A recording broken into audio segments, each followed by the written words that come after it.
For this first hand, I'm going to tell you this one is definitely an online hand that I played.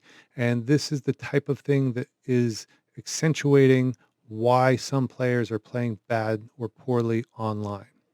So with this hand, we are playing a 25-50 cent 6 max table. Hero is the effective stack with 49.56 in the stack. So roughly just under 100 big blinds. We are on the button and it folds around to us. We open Jack of Spades, Eight of Diamonds for the normal three big blind raise or $1.50. You know, on the button, six max, you can play a much wider range. And if you get played back at, you can just let these hands go. A lot of times what's going to happen is you're going to be able to steal some blinds and just chip away and pick up chips here and there by stealing blinds. If somebody plays back at you and really puts in a three bet, you can decide whether it's a hand worth playing or not. If somebody would three bet me normally with this hand up to like say 12 or 13 big blinds, I would just fold it. In this situation, though, the villain is in the small blind and raises to just five big blinds. So it's a $1 raise. It's the min raise. When the big blind folds, I am not going anywhere. I will, if I'm opening for three, I'm calling five no matter what. It's a dollar. That's one of the things that people need to take into account a little bit more. That's why when I play online, I always show it in big blinds, not in dollars, because if it's $3, I might call, even though that's six bigs. If I'm looking at six bigs, then I have to put the thought in of, oh, wait a minute, that's a bit bigger of a raise than it seems like. For this raise, it's just way too small. Like it's a two big blind raise, whether it's a dollar, whether it's $100, it's only two big blinds. And you're not going to get any fold equity from a two big blind min raise. Anyway, we are off to a flop with 11 big blinds in the pot.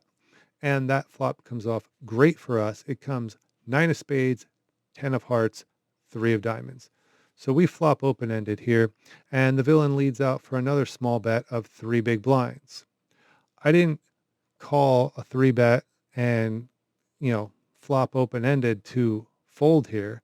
So I just make the call. I'm going to call open-ended all the time, especially for such a small bet. So we have 850 in the pot, which is 17 big blinds here. And we see a turn, which is the perfect card, the Queen of Spades, giving us the nuts. When the villain checks to us, we lead out for $6 or 12 big blinds here. The villain now decides to get tricky and decides to check raise us to $14 or 28 big blinds. I think about it for a little bit and try and decide what I want to do here, whether I want to just jam or go for a four bet that's not all in. And my read on the situation is his check raise here on the turn signals some strength. So I don't think that if I jam, he's going to fold. So I decide to put it all in there for $45.56 more, which is roughly 91 big blinds. And the villain snap calls. So we have a pot of $96.62 after the rake. The river is the 10 of spades, which does worry me a bit because it does put out a paired board and the flush draw comes in, the backdoor spade draw. Luckily for me, the villain turns over two red pocket kings. So why did he play this so bad? First of all, he was thinking, I do want to raise three bet here out of position. Perfectly fine thought. But he made it way too small. There's no one in their right mind who is going to open a button hand and fold to a min raise. Now, he thought he's getting tricky because he's like, oh, I definitely have the best hand here. I'm just going to min raise and try and milk him. The problem with that is you're letting everybody with pocket nines, pocket tens, pocket threes into the hand, or a hand like Jack 8 offsuit, which is what I had. By letting those hands in cheaply, you are setting yourself up to either win a small pot or lose a giant pot, which is exactly what happened here. The bet sizing on the flop, again, way too small. He should be betting out at least half pot or more because, you know, this board is coordinated. There's a couple draws there, and he needs to make me pay if I have a draw. He's probably hoping that I have some ace X hand, 10X hand, 9X hand that he's well ahead of. But he still needs protection here because he's not doing great against hands like Jack 10, 7, 8, 8 Jack. Those are all hands that have a lot of equity against pocket kings. And if they realize their equity, you're pretty much drawing dead, which is what happened when we had the queen of spades hit the turn. By me turning the nuts, he is essentially setting himself up for failure there because with his check raise, he's losing to a lot of hands here. He could be losing to queen 10, 9 10, pocket threes, pocket nines, pocket tens, pocket queens. All those hands he's losing to, he's losing sight of the fact he's so laser focused on no ace, no ace, no ace that he's forgetting the fact that there's other cards in the deck that beat him. So the way he check raised the turn here and snap calls the jam just tells me he is not a good player. This is a player that I definitely tagged as overplaying hands so that when I see him come up in a table again, I can leverage that information again to try and stack him. So, what's the moral of the story? You have to think about your bet sizing. Bet sizing is key. Pre-flop, post-flop.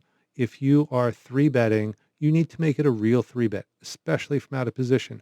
Out of position three bets should be even bigger. You need to charge even more premium for someone to actually get to a flop to try and outflop you. If you're letting them in for pennies, you're going to win pennies. And then when you lose, you're going to lose piles. The other thing, you have to be cognizant of the board. You know, this board was a board where there's several straights available, Jack 8, Jack King.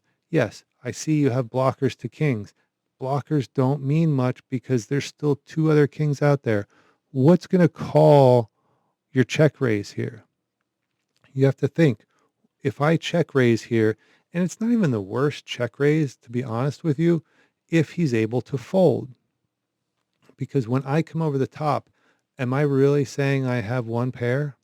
Not likely. There are donkeys online who will come over the top with one pair, but that's the exception, not the rule. Most of the time, you're going to find out you ran into sets, two pair, or straights. So you have to be cognizant of if you do make a power play and get an even bigger power play back at you, you're probably no good here.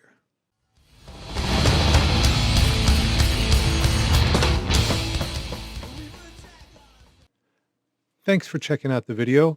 If you liked what you saw, please like and subscribe, grow the channel, and help us out a lot. You can also find out more about what I'm doing in the creator space at pokerpunx.com. We do this as both YouTube videos and as a podcast.